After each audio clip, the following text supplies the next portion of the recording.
Isa ka ba sa mga nagpaplanong mag-vlog pero hindi mo alam kung paano umpisahan at hindi mo alam kung paano mag-edit ng video? Hello pretty viewers! Welcome to Marichus Vlog. For today's video ay tuturo ko sa inyo kung paano mag-edit ng video sa CapCut. Guys, hindi ako magaling mag-edit ng video pero i-share ko na rin sa inyo yung mga basic editing na sure akong makakatulong sa inyo lalo na kung nag-uumpisa ka pa lang sa pagbablog. At kung bago ka pa lang sa channel ko, please don't forget to like, share, and subscribe and hit the notification bell para updated ka sa lahat ng mga video na i-upload ko. Dahil guys, gagawan ko pa to ng part 2, part 3, or part 4. Depende guys, dahil masyado mahaba tong video na to kung ilalahat natin i-explain dito. Okay guys, start na tayo at tapusin mo tong video na to. So yun guys, ang una natin gagawin ay mag-download muna kayo ng CapCut kung wala ka pang CapCut at kung meron na, proceed na tayo. So click lang natin yung CapCut. And then dito guys sa may taas, i-check natin yung default ending. Dapat guys naka-off siya para kapag ka mag-edit tayo ng video ay wala siyang watermark ni CapCut. At dito naman sa new project, click natin yan.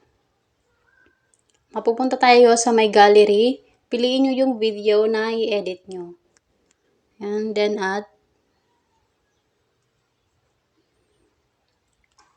Dito guys sa may plus, i-click nyo to guys kapag ka meron kayong i-add na video. Or idudugtong na video. At kapag nailagay nyo na yung video nyo, palagi nyo i-check yung ratio nya. Dapat guys, yung size ay depende sa pagkakagawa nyo ng video. Kung pang Reels yan or pang Facebook or pang TikTok, piliin nyo yung 9:16. At kung pang YouTube naman, ay piliin nyo yung 16:9. Yan. So, dito na tayo sa 9:16. And then, check natin. Dito guys, sa baba, makikita nyo yung edit, audio, text, overlay, effects, ratio, filters, adjust, sticker, and canvas. Bawat isa yan guys ay may mga lalabas dyan na magagamit nyo sa pag-edit. Yan. So, kapag clinic natin yung edit, ito yung mga lalabas sa kanya. Yan. At kapag clinic natin yung audio, ito din. At yung text, ito din. So, guys, dito muna tayo sa may edit. Yan. Click natin yung edit. At makikita nyo dito yung split. Ibig sabihin guys ng split, kapag meron kayong puputulin sa video nyo or kapag meron kayong hindi gusto sa video nyo, ito yung gagamitin nyo yung split para mawala siya doon sa part ng video. So play lang natin yung video. Isa ka ba sa mga nagpaplano mag-vlog pero hindi mo alam kung paano umpisahan at hindi mo alam kung paano mag-edit ng video? So, yun guys, kung napapansin nyo yung ni-stop ko yung video, yan, halata sa kamay na ni-stop ko yung video. Para mabura yan, etong white na to, yung line na yan guys na white, yan yung magsisilbing guide nyo kung saan part nyo i-delete yung video. So, yan. At kapag okay na yan, i-click nyo lang guys yung split. Tapos, i-click nyo lang yung delete. At kung sakali nagkamali naman kayo sa pag-delete ng video, i-click nyo lang yung video mismo. Tapos, itong arrow na nasa taas, i-click nyo lang siya para bumalik yung video na na-delete nyo. Yan. So, play natin. Yan guys, so kung napapansin nyo ay bumalik yung video. Ganun lang guys yung gagawin nyo kapag na-delete nyo yung video at hindi kayo sigurado, pwede nyo naman ibalik yung video na dinilit nyo. So yan, click natin yan, tapos click natin yung delete. At ang sunod nyo naman dito, ang sunod naman guys sa split, makikita nyo dito yung speed. Ito yung speed guys. Ito yung magsisilbing guide nyo kung gusto nyong pabilisin yung video At kung gusto nyong i-slow mo yung video. So, ito yung original. Isa ka ba sa mga nagpaplano mag-vlog pero hindi mo alam kung paano umpisahan at hindi mo... Yan guys, yan yung original na speed ng video. Kapag ka normal, dapat nakalagay lang siya guys sa 1 times, yung bilog na yan. At kung gusto nyong pabilisan, i-adjust nyo lang dito. Yan, pwedeng 1.5. Pero sobrang bilis na yan. 1.3 times. Check natin guys. Isa ka ba sa mga nagpaplano mag-vlog pero hindi mo alam kung paano umpisahan? Yan guys, so sobrang bilis niya na. At kung gusto nyo naman i-slow mo yung video, i-adjust nyo lang dito sa may kaliwa. Yan. And then play natin. Isa ka ba sa mga nagpaplano mag-vlog? Yan guys, so yan yung slow mo niya. And then balik natin siya guys sa normal.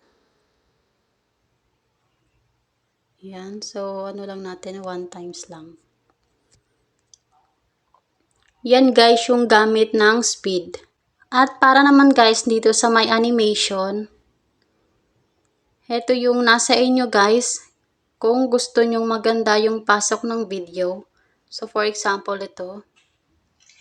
Yan, so yan lang.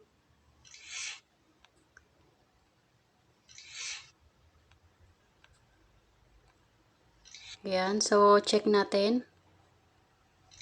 Isa ka ba sa mga nagpaplano? Yan guys, so pwede nyo siyang i-cut. Kung gusto yung mayat maya yung ganyan yung labas ng video. Nasa inyo na guys, pero bihira lang din naman yung gamitin kapag nag-edit ng video. So, balik natin sa dati. Ganun lang guys yung gamit ng animation. At itong style din, same lang din naman sila guys. At bihira lang din naman to gamitin. Depende kapag ka sa mga reels, yan, pwede siyang gamitin. Pero sa pag-edit ng video, bihira lang siya gamitin. Yung pang-upload sa YouTube, ganun. At itong delete, ito yung kanina kapag ka may i-delete ka na video, split tapos delete. Ito namang camera tracking. So, hindi natin siya magagamit kasi naka-pro siya. Tsaka itong, yan. So, naka-pro siya guys. Hindi natin siya magagamit. At ito namang volume. Kapag yung video nyo ay gusto nyo alisin yung background. So, gusto nyo lang i-silent. I-adjust nyo lang dito guys sa may 0. Or gusto nyo lang pahinaan. Yan. Isa ka ba sa mga nagpaplano mag-vlog? Yan. So, alisin natin.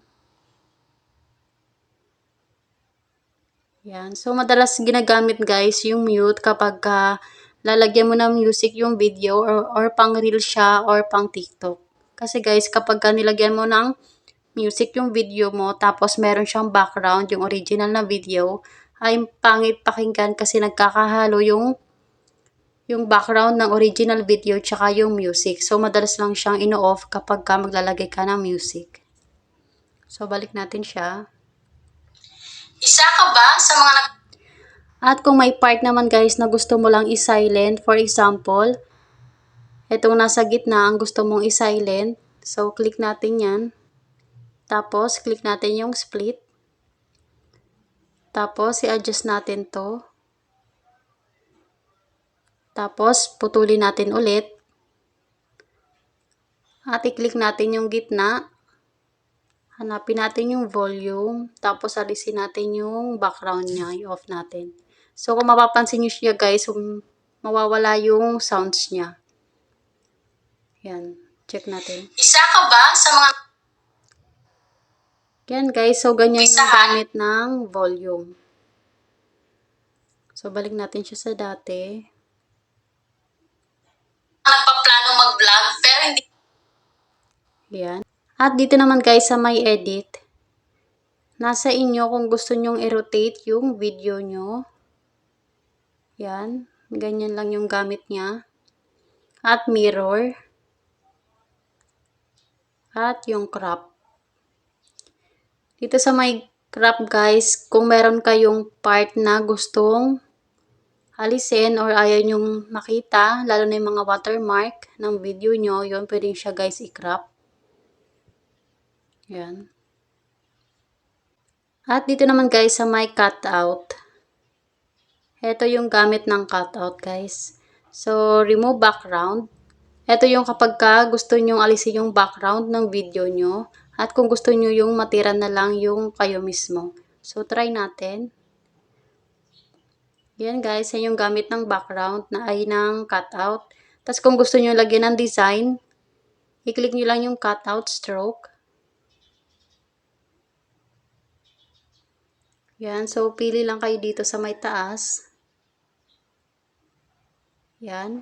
At kung gusto nyong lagyan ng color, yung white na yan, so lagyan lang natin. Pili lang kayo dito guys sa may color na nasa baba. Yan. Yan yung gamit guys ng cutout.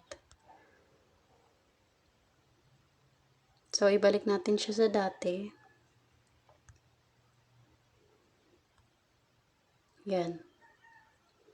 At ito namang customize cutout. Kung meron lang kayong part na gustong burahin, or for example, yung mga maliliit lang, yun, ginagamit yung customize. Tapos ito namang chroma key. Madalas lang guys ginagamit yung chroma key kapag sa mga green screen. Katulad ng mga subscribe button, yun, ginagamit yung chroma key.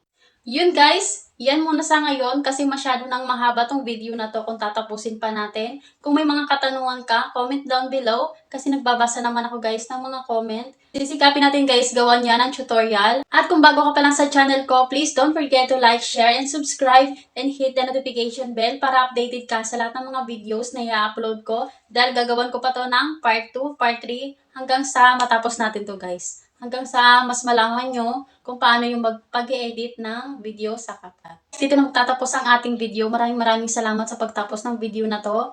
Bye guys! See you sa next vlog. Thank you!